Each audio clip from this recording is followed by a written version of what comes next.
2024 को लेकर अहम चर्चा चल रही है कुरुक्षेत्र में और 2019 को लेकर जिन 14 सीटों पर बीजेपी की करारी हार हुई थी उन कमजोर सीटों के बारे में एक बार फिर से बीजेपी अपनी पुख्ता रणनीति को बना रही है और आगे को लेकर तमाम चर्चाएं कर रही है। हालांकि विपक्षी पार्टियां भी अपना दावा जो है वो मजबूती के साथ पेश करने की बात कर रही हैं। इन दावों में कौन कितना आगे जा रहा है और कौन कितना पीछे है ये देखना बहुत दिलचस्प है। फिलहाल हम चर्चा इस पर कर रहे हैं। तमाम खास मेहमान हमारे साथ मौजूद हैं। संतोष जी, आपसे भी एक छोटा सा रिएक्शन यहाँ पर हम लेंगे इस पूरे मुद्दे पर। आपसे जानना चाहेंगे कि अभी आरएलडी स्वाति जी ये बताइए हमको किस लिए बैठाया है? सर सारे सवालों का जवाब आपने ले लिया। ठीक है सर, आप अभी सर हल्ला मचवा करके डिबेट को चौपट कर दिया। अब सारे सवाल आरोप जो लगे हैं, अरे ओपी सिंह ठीक है। आपको देखिए ओपी जी, आप ये नहीं कह सकते कि आपको पूरा समय नहीं दिया। क्या शुरुआत आपसे की गई? हल्ला मच रहा है। ठीक है, तो ब्रेक लिया था सर, शायद आपको पता हो, ब्रेक लिया था, ब्रेक के उस पार आ गए ब्रेक हैं। लिया था, ब्रेक के पहले क्या हुआ था? ठीक है, ठीक है, आप जवाब दीजिए। ठीक है, जवाब दीजिए, क्या जवाब? संक्षिप्त में जवाब दीजिए। ओपी जी जवाब दीजिए। आप ये आरोप नहीं लगा सकते। नहीं नहीं नहीं नहीं, ये गलत बात। मर्यादा सीखनी हो। अब देखिए ये भारतीय जनता पार्टी का अरे जवाब दीजिए सर। अब बताइए, और लोगों को भी तो धमकाने लगे हैं। ये किसी को भी नहीं छोड़ेंगे, सबको धमकाना इनका जो है ये डर और दहशत का माहौल पैदा करना। ठीक है, जवाब दीजिए, दीजिए। बोल नहीं पाएगा। एक काम करिए प्रवक्ता जी, आप ही पूरा टाइम ले लीजिए। ओपी जी, अरे आप ही बोलिए सर, आप ही बोलते रहिए। ठीक है, आप कहाँ 50 सेकंड का आपको 40 सेकंड का वक्त दिया जा रहा है। ठीक है, आप अपनी बात कहिए। ओपी जी देखिए, ऐसे लड़ने झगड़ने से कुछ मिलेगा नहीं। आप अपनी बात कहिए, फिर और लोगों के पास आ जाओ। जो फालतू की बात पे बात मुझे पढ़ना नहीं है। ठीक है, ओपी जी अपनी बात कंटिन्यू कीजिए। तार्किक जो है, ओपी जी अपनी बात कंटिन्यू कीजिए। लॉजिकल तरीके से अपने प्रश्नों का एक भी जवाब इनके पास है नहीं। तो देंगे क्या? एंकर के ऊपर ही आरोप लगाएंगे, पत्रकार के ऊपर ही आरोप लगाएंगे। सबसे ज्यादा तो आप ही बोल रहे हैं सर। देखिए ओपी जी, आप ये नहीं कह सकते कि मौका नहीं दिया गया। मौका शुरुआत में सबसे। ठीक है ओपी जी, कंटिन्यू कीजिए, कंटिन्यू कीजिए। क्या बोला? जब कोई बोलने चले उसी में तो शांत तो करवा रही हूँ, लेकिन यहाँ कौन सुन रहा है? कौन सुन रहा है? एक बार शुरू हो जाता है इंसान। ठीक है, बोलिए सर, बोलिए डिबेट को। ठीक है, बोलिए, कंप्लीट कीजिए, कंप्लीट कीजिए। समाजवादी पार्टी और कांग्रेस के क्या सवाल है? पूछिए हमसे, क्या क्या सवाल है? डिबेट चल रहा है सर। ठीक है, सवाल ये है, सुन लीजिए, सवाल ये है मेरा कि कमजोर नब्जों को किस तरीके से परख रही है बीजेपी। ठीक है, आप जवाब दीजिए इस पर। कमजोर नब्जों को किस तरह से परख रही है जी? हम कहते हैं कि कांग्रेस 14 से तो आत्मचिंतन कर रही है और समाजवादी पार्टी भी आत्मचिंतन कर रही है। ये आत्मचिंतन कर रहे हैं कि थोथा चिंतन और परिवार चिंतन कर रहे हैं? ये जनता को बताएंगे, ये बताएंगे क्या आत्मचिंतन किया अब तक। 2 साल के अध्यक्ष तो पूर्णकालिक दे नहीं पाए। क्या इनकी पार्टी में लोकतंत्र है? गांव की एक कहावत इन पार्टियों के लिए जो इनके हार का कारण है, माई धिया गौनहर बाप पुत बराती। कांग्रेस में लेकर के 3.5, समाजवादी पार्टी में लेकर के कौन नेता इनके पास? कौन नेता बताइए? नीरज जी जवाब दीजिए। परिवारवाद। ठीक है, आप सर हो गया, कंप्लीट हो गया, आपका हो गया। ठीक है, मुझे और लोगों से भी उनकी राय जाननी है। ठीक है, ठीक है, समाजवादी नीरज जी इसका पार्टी जवाब दीजिए जल्दी से, फिर मुझे से संतोष जी के पास भी जाना है। ठीक है नीरज जी, जल्दी से 20 सेकंड में इसका जवाब दीजिए। अरे ओपी जी, आप शांत हो जाइए। कोई त्योड़ नहीं है और ये आपको चिंतन करते रहे। धर्म जाति ठीक है, इन चीजों के पीछे दुबकते हैं। आप महंगाई पे बात क्यों नहीं करते हैं? आप बेरोजगारी पे बात क्यों नहीं करते हैं? 22 में किए थे। आप कब देश के बेरोजगार को नौकरी देंगे? महंगाई की बात किए थे। आप गैस सिलेंडर की कीमत कब तय करेंगे? आज 1100 रुपए का सिलेंडर है। आप पेट्रोल की कीमत पे बात क्यों नहीं करते हैं? ओपी सिंह जी, आप पेट्रोल की कीमत पे बात क्यों नहीं करते हैं? आप डीजल की, जो किसान की आवश्यकता है डीजल, आप यूरिया पे बात क्यों नहीं करते हैं? आप क्यों नहीं बात करते हैं यूरिया पे? हमने किया है कि सारा टाइम नहीं, आपकी बात सारी सही है, आपकी सारी बात सही है। 3 सीट ये जनता ने किया। आप यूरिया पे बात करेंगे नहीं? अगर हिम्मत है आप यूरिया पे बात करते हैं कभी? तो जाओ जनता से पूछो। आप छात्रों पे बात करते हैं कभी? ठीक है, कंप्लीट हो गई शायद आप दोनों की बात। आप छात्र, संतोष किसान, जी, बेरोजगार नौजवान जयंत चौधरी जी ने भी अपने तमाम विधायकों को ये आदेश दिया है कि 35% से ज्यादा जो फंड है वो गरीब कल्याण के लिए इस्तेमाल किया जाए, अनुसूचित जातियों के कल्याण के लिए इस्तेमाल किया जाए। सर, इसका क्या मकसद है? ठीक है, आप लोगों का सर हो गया। संतोष जी से भी छोटा सा रिएक्शन नहीं करते हैं। ठीक है नीरज जी, आपके पास वापस लौटेंगे अभी। अरे ओपी सिंह साहब जरा हमको भी सुन लीजिए भाई। अरे ओपी सिंह साहब जरा सुन लीजिए। ओपी सिंह जरा हमको भी सुन लीजिए भाई, आप हमारे बड़े भाई हैं, बहुत अच्छे प्रवक्ता हैं, मानते हैं आपको। अरे सभी लोग मानते हैं कि आप बहुत अच्छे प्रवक्ता हैं, लेकिन आप दूसरों की सुनिए तो भाई। ओपी सिंह साहब बोलिए, मैं नहीं बोलूंगा, बोलिए। नहीं, आप खाली सुन लीजिए।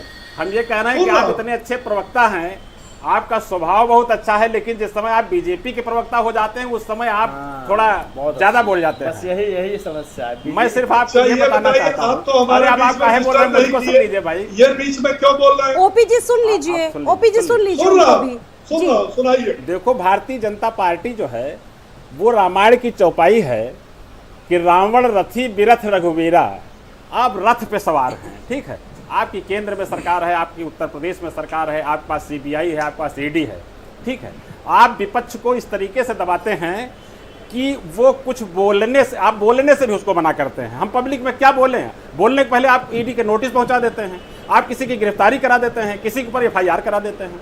तो जनता में आप कह रहे हैं जनता में जा करके बताइए, जनता में जब हम बताने जाते हैं तो आप तो ईडी का एक नोटिस भेज देते हैं ना कि साहब फला तारीख को आपको हाजिर होना है। दूसरा मैं ये कहना चाहता हूँ कि देखो, हमारे जो नेता है माननीय जयंत चौधरी जी, वो किसानों, नौजवानों, पिछड़ों, दलितों के नेता हैं। ठीक है, उनकी एक रैली में आप कभी देखिएगा, पश्चिमी उत्तर प्रदेश में आप देखे हैं, उनकी जब एक रैली होती है तो आपका जब पूरा प्रशासन और शासन लगता है तब उतनी भीड़ जुटा पाता है। और जयंत चौधरी अकेले जाते हैं, वो न सांसद थे न विधायक थे, बावजूद उसके आपसे आपकी रैली से ज्यादा रैली में भीड़ उनकी होती थी।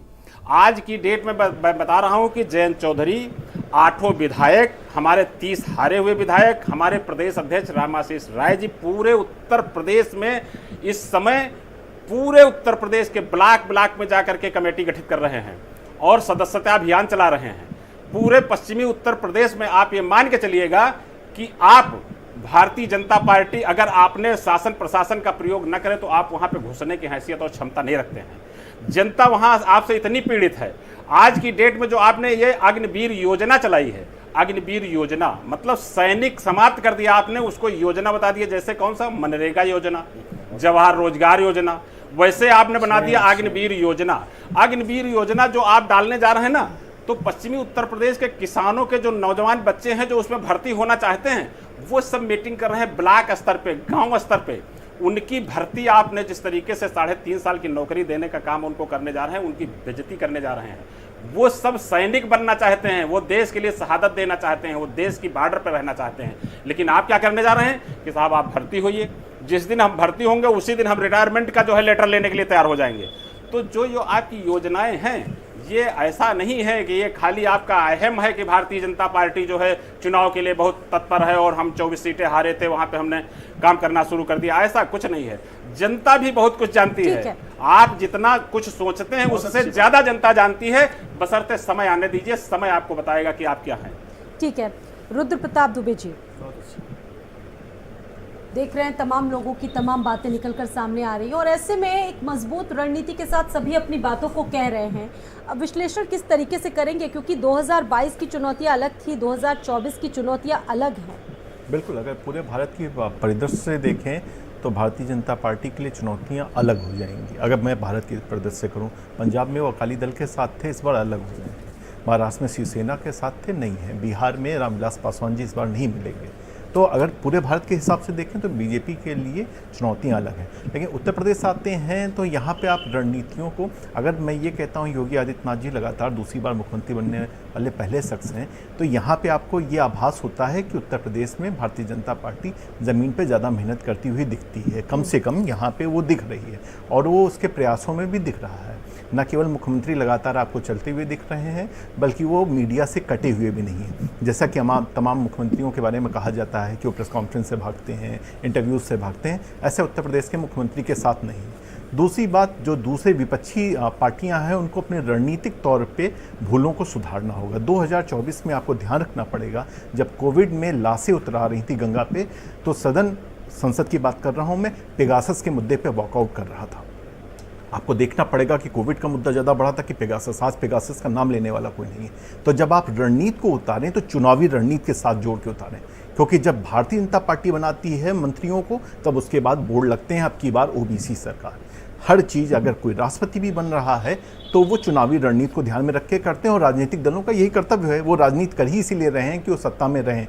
तो अगर आपको राजनीतिक दलों के साथ, ऐसी राजनीतिक दल के साथ फाइट करनी है जो उसकी हर स्कीम समीकरण साधने के लिए है, तो आपको उसी दिशा में आगे बढ़ना पड़ेगा और कार्यकर्ताओं को संवाद की स्थिति में लाना पड़ेगा। जीमेल से सुझाव मंगाने बंद कर दीजिए।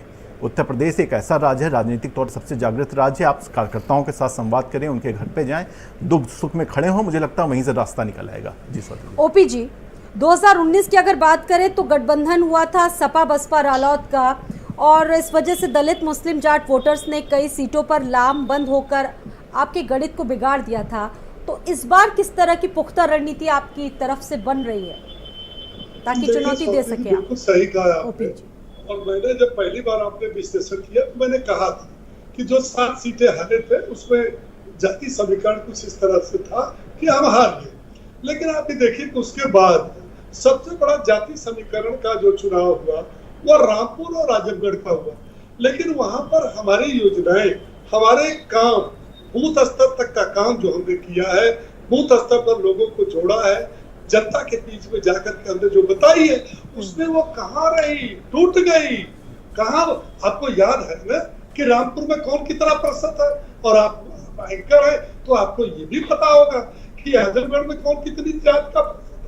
और इन लोगों ने जो जात का नारा दिया वो कहाँ बचा? सुप्रीम कोर्ट उनके ठीक है, नीरज जी आ रहे, पहले सुन लीजिए ओपी जी को, फिर आप ही के पास आ रहे। नीरज जी इसके बाद आप ही के पास आ रहे। जेल में रखे हुए थे। आप जो है कोई मुद्दा विहीन हो करके केवल उसके सहारे चलेंगे कि हम जातिवाद से मेरी मैया पार हो जाएगी, केवल आप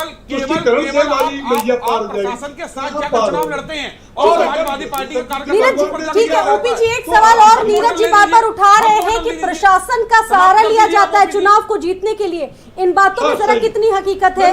ठीक है, जवाब दीजिए इसका। ठीक है नीरज जी जवाब दे रहे हैं, ओपी जी इसका जवाब दे रहे हैं। भारतीय जनता पार्टी अकेले चुनाव नहीं लड़ती, भाजपा प्लस प्रशासन, भाजपा प्लस प्रशासन। हाँ ठीक है, आपका आरोप है, जवाब देने के लिए वो तैयार है। ओपी जी जवाब दीजिए। अरे सुन लीजिए, विधान परिषद के चुनाव देखिए नीरज जी, ऐसा है, मैंने पहले कहा कि समाजवादी पार्टी जब हारती है वो आपको चिंतन नहीं करती, भूल सुधार नहीं करती, कभी ईवीएम को दोष देती है, कभी डीएम को देती है, और कभी कहती है कि लोग क्या है। नीरज भाई ये बताओ कि जब 2022 का चुनाव हुआ, मेरी सरकार, मेरा ही बहुत बड़े नेता हैं, आप 10 देखिए आप दोनों लोगों की आवाज मुझे क्लियर नहीं सुनाई दे रही, क्योंकि आप दोनों, नीरज जी पहले आप उनको बोलने नहीं दीजिए। आरोप नहीं लगा, आप गाजीपुर की सब सीटें जीत गए तब मेरे ऊपर आरोप नहीं लगा। आज पूर्वांचल में एक भी सीट नहीं है तो आप मेरे ऊपर आरोप लगाए। ठीक है नीरज जी आप बोलिए।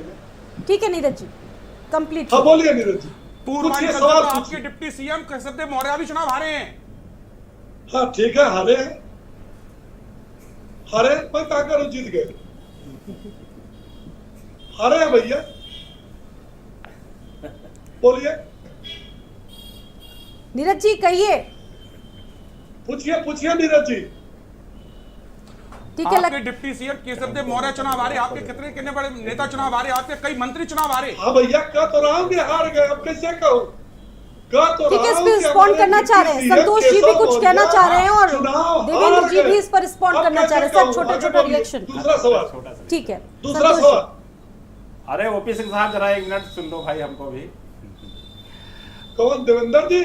नहीं, संतोष यादव बोल रहा हूँ। हाँ संतोष भैया पूछिए। हाँ, ओपी सिंह से हमको भी सुन लीजिए, बोलिए। ओपी सिंह साहब के देखो बहुत बढ़िया एक मामला है कि जैसे जब ये किसान कानून लाए तो वापस ले लिया। अरे मेरी बात तो सुन लीजिए, किसान कानून लाए तो उसका ढोल नगाड़ा बजा के इतना प्रचार किया, उसको इतना ढिंढोरा पीटा कि दुनिया में इससे बढ़िया कोई कानून जब अच्छा तो नहीं। वापस क्यों लिया?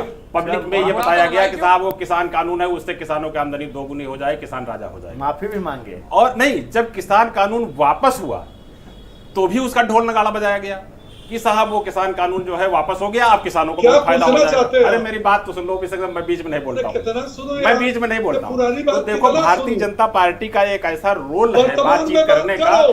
कि वो जो कुछ करते हैं उसकी तारीफ अपने मुंह से करते हैं, दूसरा कोई उसकी तारीफ करे और चाहे न करे। अब ओपी सिंह तो हमारे बड़े भाई हैं, इनके विषय में तो हम कुछ नहीं कह सकते हैं, लेकिन आपकी पार्टी जो है वो यही काम करती है कि जब किसान कानून लाएगी तो उसका ढिंढोरा पीटेगी, वापस लेगी तो उसका ढिंढोरा पीटेगी। काला धन पे जब बोलेंगे तो कहेंगे साहब वो तो काला धन हम लिए चले आ रहे हैं हवाई जहाज से, आपको सबको बांट देंगे, 15-15 लाख रुपया मिल जाएगा। लेकिन आपने ऐसा कोई काम नहीं किया। जिन बातों पे आप चुनाव जीत कर आए थे उनमें से एक भी काम आपने नहीं किया है, इसीलिए आप 24 घंटे चुनाव के मोड में रहते हैं, हमेशा ये कहते हैं मैं चुनाव की तैयारी में, चुनाव देश और जनता के लिए आप कुछ करिए, आप देश और जनता के लिए कुछ करिए। आप चुनाव तो लड़ना, हम भी लड़ेंगे, आप भी लड़ेंगे, कौन हारेगा कौन जीतेगा तो पब्लिक के हाथ में। आप पब्लिक के विषय में कुछ करिए भाई। मुद्दों से आप दूर हो गए, खाली आप चुनाव की बात करते हैं, मैं चुनाव के लिए तैयार हूं, मैं चुनाव के लिए तैयार हूं। अरे ये कौन सी बात है भाई, आप पब्लिक के लिए कुछ करिए। सबसे बढ़िया सवाल हमारे संतोष जी ने किया। संतोष जी आपको बधाई, बहुत अच्छा सवाल किया, क्योंकि ये जनता का भी सवाल हो सकता है। संतोष जी, मैं केवल इतने कहना चाहता हूँ कि जब 2014 में हमने वादा जनता से किया था तब हमारी सरकार रही, लेकिन जब 2019 में दोबारा चुनाव हुआ तो हमने जिन वादों को किया था उसको पूरा किया, तब जाकर के जनता ने उससे भी ज्यादा बहुमत से भारतीय जनता पार्टी की सरकार को चुना। इसका मतलब कि नेता और पार्टी दोनों पर जनता ने विश्वास जताया, उसकी परीक्षा तो ऐसा नहीं है, ऐसा नहीं है। बात यह है आप चुनावी मोड में रहते हैं, पब्लिक के इंटरेस्ट की कोई बात नहीं करते हैं, जो वादा आप करते हैं वो कोई पूरा नहीं करते, एक नया सुरूपा छोड़ देते हैं और नया जुमला छोड़ करके आप चुनाव जीतने का प्रयास करते हैं। वो पूरा किया। ओपी जी 14 से पहले 12 नहीं था, उससे पहले 2 था, उसकी बात क्यों नहीं करते? तब क्या स्थिति थी आपकी? चुनाव में जाएगा तब क्या स्थिति थी उत्तर प्रदेश में आपकी? वादा किए, देखिए स्वाति जी, भूमिका में भी नहीं थे। भारतीय जनता पार्टी की कोई शक्ल ही है, झूठ पे आधारित पार्टी है। ये वादे हमेशा अपने लोक संकल्प में बहुत लोग लुभावनी वादे करते हैं। जैसे 2014 में जब इन्होंने यूपीए की सरकार, कांग्रेस की सरकार को जब इन्होंने हराया था, तब भी इन्होंने बहुत सारे वादे किए थे कि स्मार्ट सिटी बनाएंगे, विदेशों से काला धन लेके आएंगे, 15-15 लाख लोगों को जो है उसमें आ जाएगा, क्या कहते हैं, अकाउंट में आएगा। तो उसको जुमला बताने लगे इन्होंने, और बुलेट ट्रेन चला रहे थे, न जाने कितने लोग लुभावन वादे किए थे, मगर उस पर कोई नहीं उतरे। हद तो तब हो गई नीरज जी, हद तो तब हो, कम से कम एक दूसरे को तो सुन लीजिए नीरज जी, ओपी जी और नीरज जी आपके पास वापस हद तो तब हो गए, सुन लीजिए स्वाति जी, हद तो तब हो गए जी। तो हमारे भारतीय जनता पार्टी की सरकार, मोदी जी की सरकार उत्तर प्रदेश में हर सांसद 2-2 गांव गोद लिए थे और कहे थे हर साल 2-2 गांव गोद लेंगे। आखिर उसका क्या हुआ बताएंगे? इन्होंने कहा था 2 करोड़ लोगों देवेंद्र जी, वो पता नहीं गांव जो है रोजगार देंगे। इन्होंने रोजगार तो नहीं दिया, बाकी जो रोजगार में थे उनको बेरोजगार कर दिया। ये भारतीय जनता पार्टी का चाल चेहरा है। आखिर ये किस बिहार पे ये जो है जनता के बीच में जाएंगे? सच ये है कि नाना प्रकार की समस्याओं पे जो है ये ओझल करने के लिए, उससे ध्यान बांटने के लिए ये केवल हमेशा प्रचार तंत्र में रहते हैं, हमेशा जो है चुनाव मोड में रहते हैं। सच ये है कि जनता इनसे बहुत ऊब चुकी है, जनता इनको लोकसभा चुनाव में करारी शिकस्त देने के लिए मन बना चुकी है। छोटा सा जवाब ओपी राजभर, माफ कीजिएगा ओपी सिंह जी दीजिए, ओपी सिंह जी इसका जवाब दीजिए। ठीक है, बना लीजिए। देवेंद्र जी, एक जानकारी आपको दे दूं, इस देश की सुरक्षा से बड़ा कोई चीज नहीं हो सकती। आप भी मानते होंगे, पार्टी सही तरह बात सोचिए। और इस देश की सुरक्षा के लिए, इस देश की सुरक्षा से जितना बड़ा खिलवाड़ आप कर रहे हैं, आपके सेना में हमारे 4 साल की नौकरी दे करके आप देश की सुरक्षा से जो खिलवाड़ कर रहे हैं, हम समझते हैं देश को आप कहाँ ले जाना चाहते हैं। इससे बड़ा जो है सुरक्षा में कोई खिलवाड़ नहीं कर सकता है। आपने इस देश को पिछले 8 साल से, क्या मोदी जी ने चाइना के ऊपर कभी एक शब्द बोला है? चाइना आज हिंदुस्तान का सबसे बड़ा दुश्मन है, चारों ओर से वो घेरे हुए है। आपने उसके बारे में कौन सी रणनीति आपके पास है? आपने सेना को वन पेंशन में अभी भी जो है हमारे जो सैनिक, हमारे जो सेना के अधिकारी, वो उनकी नाराजगी दूर नहीं कर पाई है। आप हमेशा केवल आप चुनाव जीत करके, आखिर जब देश ही नहीं रहेगा तो आप चुनाव जीत के प्रधानमंत्री, मुख्यमंत्री, मंत्री बन के क्या करेंगे? आप जिस तरीके से तानाशाही की ओर जा रहे हैं, पूरे दुनिया में इतिहास है कि तानाशाहों का क्या हासिल हुआ है। ठीक है देवेंद्र जी, एक छोटे से सवाल का जवाब दे दीजिएगा। ठीक है सर, ठीक है, ठीक है, आपकी अपनी बातें अपनी जगह ठीक है, आपकी पार्टी की राय, आपका विचार है, आपका विमर्श है, सर ठीक है देवेंद्र जी। अरे देवेंद्र जी सुन लीजिए, हिसाब लेगी ठीक है, बिल्कुल कमजोर नब्जों पर बात कर रहे हैं। ओपी जी और उनकी पार्टी भी चर्चा कर रही है। देखिए अभी से ही किस तरीके से 2024 के लिए रणनीति है वो बनाई जा रही है। आप जानते हैं आपकी कमजोर नब्ज क्या है। सर कुछ एक उदाहरण दे दीजिए, उसके बाद रुद्र जी के पास मुझे जाना है क्योंकि वक्त समाप्ति की ओर बढ़ रहा है। देवेंद्र जी, आप ही से सवाल। देखिए स्वाति जी, मैं आप स्पष्ट रूप से कहना चाहता हूं कि 2024 का चुनाव कोई आम चुनाव नहीं है। इस देश के लोकतंत्र को, संवैधानिक संस्थाओं को और जो हमारे देश की जो शानदार परंपराएं हैं उसको स्थापित रहे, वो बना रहे और देश में जो समस्याएं हैं उसका निराकरण हो।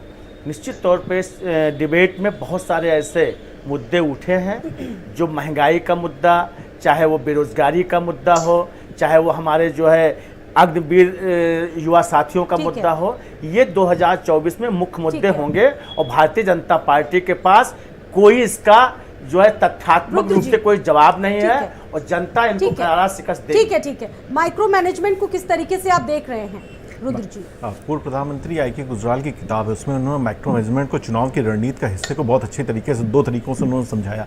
पहले उन्होंने कहा कि नैरेटिव बिल्डिंग कौन पार्टी कितना बेहतर करती है। आपको अगर एक उदाहरण से समझा पाऊँ, पसमानदा मुस्लिम समाज के लिए मोदी ने और अमित शाह ने दोनों ने एक रणनीति का खुलासा भी कर दिया, उस पर आगे बढ़ गया। ये होता है नैरेटिव बिल्डिंग। दूसरा होता है सांगठनिक विस्तार, जिसे आई के गुजराल साहब कहते हैं कि वो आपको शुरुआत से ही दिखने लगता है।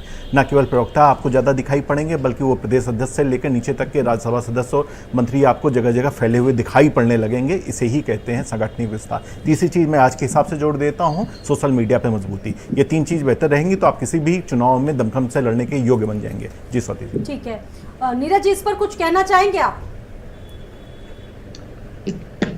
बीजेपी की तरफ से माइक्रो मैनेजमेंट पर पूरा जोर दिया जा रहा है। समाजवादी पार्टी पिछली बार गठबंधन के साथ आई थी, आपने तमाम सीटें भी जीती थी। इस बार क्या कुछ तैयारी है? इस बार सर कम शब्दों में। समाजवादी पार्टी जनता के बीच में जाकर जो ज्वलित मुद्दे हैं उन पर बात कर रही है और एक वोटर को अपनी पार्टी से जोड़ने का काम कर रही है। बूथ पर जाकर मजबूती प्रदान कर रही है और लोगों को अपनी नीतियां बता रही है। समाजवादी पार्टी 2024 में बहुत, अब मैं आपको क्या बताऊं कि समाजवादी पार्टी किस स्तर से अपना प्लान तैयार कर रही है। और भारतीय जनता पार्टी के लोग केवल टीवी पर आकर ये बताते हैं हम वो कर रहे हैं, हमने मंत्री लगा दिए, ये कर दिया, वो कर दिया। जब 24 के चुनाव में समाजवादी पार्टी रोडों पर होगी और जनता के बीच होगी, तब इनको पता लग जाएगा कि समाजवादी पार्टी ने 35% से ज्यादा धनराशि अनुसूचित जातियों पर खर्च करने का आदेश दिया है। इसका क्या मकसद है सर? स्वाति जी, इसका मकसद ये है कि हम समाज के निचले तबके के साथ में, जो समाज का निचला तबका है जिस तक तमाम योजनाएं नहीं पहुंच पाती हैं, हम उसके साथ खड़े हैं। आने वाला जो 2024 का चुनाव होगा, राष्ट्रीय लोकदल उस पर देखो महंगाई, भ्रष्टाचार, बेरोजगारी, नौजवानों और किसानों का मुद्दा उठा करके अपना चुनाव लड़ेगी और इस पे हम बहुत हद तक कामयाब होंगे। जी, ओपी जी स्नेह यात्रा चला रही है बीजेपी इस बार, इस यात्रा का भी थोड़ा सा मकसद बता दीजिए हमारे दर्शकों को। जी, बीजेपी स्नेह यात्रा चला रही है और इसका सीधा मकसद जो है मुस्लिम वोटरों को, जाट वोटरों को साधना। सरकार हो चाहे पार्टी, सबका काम करने का मकसद ये है जन कल्याण, जनता के बीच में जाना, जनता को बताना, जनता को जो कहा गया है ना समाज के अंतिम व्यक्ति तक हम उसको अपनी योजनाओं का लाभ को पहुंचाएं और उस लाभ को पहुंचाने के कारण जनता की सरकार में हिस्सेदारी होने के कारण, हिस्सेदार तो सरकार है तो ये जनता की सरकार है और बाकायदे उनमें हिस्सेदारी है। अगर हिस्सेदारी न होती तो देश की आजादी के बाद जो सुविधाएं इस सरकार ने दी है वो सुविधाएं दूसरी पार्टियां भी दे सकती थी। अगर हम कहते हैं कि आवास दिए हैं, अगर हम कहते हैं शौचालय दिए हैं, अगर हमने कहा कि कोविड में हमने आपके मुफ्त राशन व्यवस्था किया, हमने अगर कहा ओपी सिंह जी आवास हर सरकार में मिलते थे, समाजवादी पार्टी की सरकार में उसे लोहिया आवास कहते थे, आपने केवल नाम बदला है। समय बहुत कम है, समय है नहीं हमारे पास। ओपी सिंह जी, और इसका जनता पर क्या असर होगा ये देखने वाली बात है। हालांकि आपने पहले तरफ से कहा जा रहा है, तमाम तैयारियों की बात कही जा रही है। कंक्लूडिंग रिमार्क भी आपकी तरफ से मैं जानना चाहूंगी। 2012 से 17 में प्रदेश की जनता को लूटा और कांग्रेस बताती होगी कि 70 साल में 58 साल। ठीक है सर, ठीक है। तो ये दोनों पार्टियां लूट की शिकार हो गई। जनता इनके पर विश्वास नहीं कर रही, नहीं कर रही, एकदम नहीं कर रही। जी तो मेरा ये मानना है कि नहीं करेगी जब तक ये परिवारवाद, जातिवाद, वंशवाद, तुष्टीकरण और दुष्प्रचार, झूठ के दायरे से बाहर वक्त इजाजत नहीं दे रहा आगे बढ़ने के लिए। ओपी सिंह जी, ठीक है, मंथन लगातार चल रहा है। आप तमाम लोगों का बहुत शुक्रिया हमारे साथ डिबेट में आने के लिए, चर्चा के लिए। फिलहाल कुरुक्षेत्र में इतना ही, दीजिए इजाजत।